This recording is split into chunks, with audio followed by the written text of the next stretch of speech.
امبارح الساعة 10 الصبح كنت موجود في الفرع الرئيسي للشركة، وكلمني موظف في الفرع التاني للشركة عايز يحمل برامج معينة عنده على الجهاز بتاعه. ساعتها فكرت وقلت اعمل ايه علشان اقدر اخش على جهاز الكمبيوتر بتاعه واحمل له البرنامج اللي هو عايزه. ازيك؟ ده فيديو من فيديوهات السلسلة اللي بتتكلم عن اهم البرامج اللي محتاجها كاي تي هيلب ديسك في الشركة بتاعتك.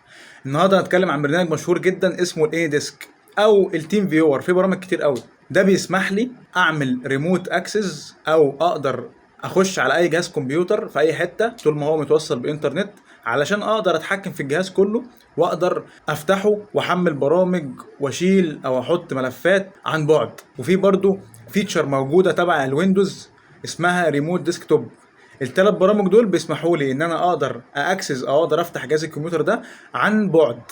فعلى طول بلغت الموظف وخليته يحمل برنامج الاي ديسك، وخليته يبعت لي الكود بتاع الاي ديسك، وبمجرد ما بعته لي قمت كاتبه عندي في الكمبيوتر بتاعي، وساعتها اكسست على الكمبيوتر بتاعه او فتحت الكمبيوتر بتاعه، والحمد لله الشغلانه خلصت على خير. وبس يا سيدي، استنى بقى الفيديوهات اللي جايه اللي هنتكلم فيها برضو عن اشهر البرامج اللي هتحتاجها كاي تي هيلب ديسك في الشركه بتاعتك.